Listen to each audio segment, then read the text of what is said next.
Hi friends, ഇന്ന് ഞാൻ പറയാൻ പോണ വീഡിയോയിൽ നമ്മൾ വാഴയുടെ പിണ്ടി അരിഞ്ഞിട്ട് ഉണ്ടാക്കണ കറിയുടെ ഇതാട്ട.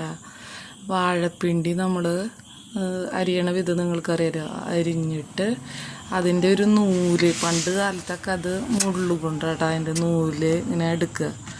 ഇപ്പോൾ പിന്നെ നമുക്ക് മുള്ളൊന്നും കിട്ടാനില്ലാത്തത് കൊണ്ട് നമ്മൾ പപ്പടക്കോല് കൊണ്ട് ഇട്ടിട്ടാണ് അത് അരിഞ്ഞ് ഇത് വെച്ചിട്ട് കുക്കറിലടിച്ചിട്ട് അത് പരിപ്പിലിട്ട് വെക്കാൻ ഭയങ്കര ടേസ്റ്റാണ്.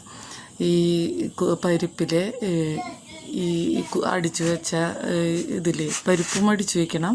എന്നിട്ട് ഇതും പിണ്ടി അതിലേക്ക് അരച്ച് വെച്ചിട്ട് ഒരു കുറച്ച് പുളി ഒഴിച്ചിട്ട് പിന്നെ എന്താ ചെയ്യേണ്ടതെന്ന് അറിയോ, കടുകും മുളകും ഉലുവയും കറിവേപ്പിലയും കൂടി വറുത്തിടുക. അത് ഭയങ്കര ടേസ്റ്റായിട്ടുള്ള ഒരു കൂട്ടാനാട്ടാ. അതുപോലെ തന്നെ പിണ്ടി ഇതേപോലെ തന്നെ അരിഞ്ഞിട്ട് സെപ്പറേറ്റ് വേവിക്കണം. പയറും കൂടിയിട്ട് വയ്ക്കാൻ വളരെ ടേസ്റ്റാട്ടാ. പിണ്ടിയും മുതിരയും കൂടി വയ്ക്കാൻ, ഉള്ളിമുളകൊക്കെ കുത്തിച്ചതച്ച് വയ്ക്കാൻ നല്ല ടേസ്റ്റായിട്ടുള്ള റെസിപ്പി കേട്ടോ. ഇതൊക്കെ ഞാൻ നിങ്ങൾക്കൊരു ഉണ്ടാക്കണ വിധത്തിലുള്ള വീഡിയോ ആയിട്ടൊക്കെ ഇട്ട് തരാൻ ആഗ്രഹമുണ്ട്. ഇപ്പോൾ താമസിക്കുന്ന വീട്ടിൽ അടുക്കള ഇതൊരു സൗകര്യം കുറവാണ്. അതുകൊണ്ടാണ് ഞാൻ ഇങ്ങനെ പറയണതിൽ എന്തെങ്കിലും തെറ്റുകളും കുറ്റങ്ങളൊക്കെ ഉണ്ടെങ്കിൽ നിങ്ങൾ ക്ഷമിക്കണം.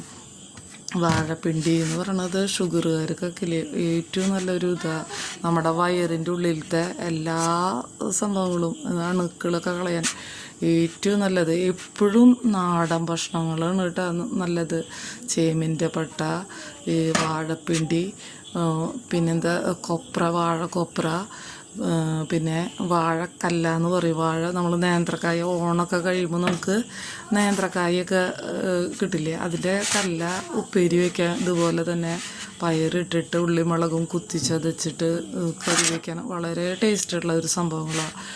എല്ലാ സംഭവങ്ങളും നമ്മുടെ നാടൻ ഭക്ഷണത്തിൽ നിന്ന് കിട്ടണ ഒരു ഗുണവും നമ്മൾക്ക് പുറത്തുനിന്ന് മേടിക്കണ ഒരു ഭക്ഷണങ്ങളിൽ നിന്നും കിട്ടില്ല. നിങ്ങൾ പരമാവധി നമ്മുടെ വീട്ടിലത്തെ വിഷമില്ലാത്ത പച്ചക്കറി ഉപയോഗിച്ച് കഴിക്കാൻ നോക്കുക. അതാണ് ഏറ്റവും നല്ലത്. ഞാൻ പരമാവധി എനിക്ക് കിട്ടണത്, ഇപ്പോൾ നമ്മൾ താമസിക്കുന്ന സ്ഥലത്ത് അതിനുള്ള സൗകര്യമില്ല, വാടക വീട്. എന്നാലും വരണ വഴിക്കൊക്കെ മുരിങ്ങയുടെ ഇലയോ വാഴക്കല്ലയോ വാഴയുടെ പിണ്ടിയോ എന്ത് കിട്ടിയാലും ഞാൻ വാങ്ങി അതുകൊണ്ടുള്ള കറികളാണ് കൂടുതൽ വയ്ക്കുക. ഈ വീഡിയോ ഇഷ്ടമായിട്ടുണ്ടെങ്കിൽ നിങ്ങൾ പറയണം, ലൈക്കും കമൻറ്റൊക്കെ ചെയ്യണം. ഞാനിത് ഉണ്ടാക്കണ വീഡിയോ ആയിട്ടൊക്കെ വരാം കേട്ടോ. കുറച്ച് ദിവസം കൂടിയും കഴിയട്ടെ കേട്ടോ.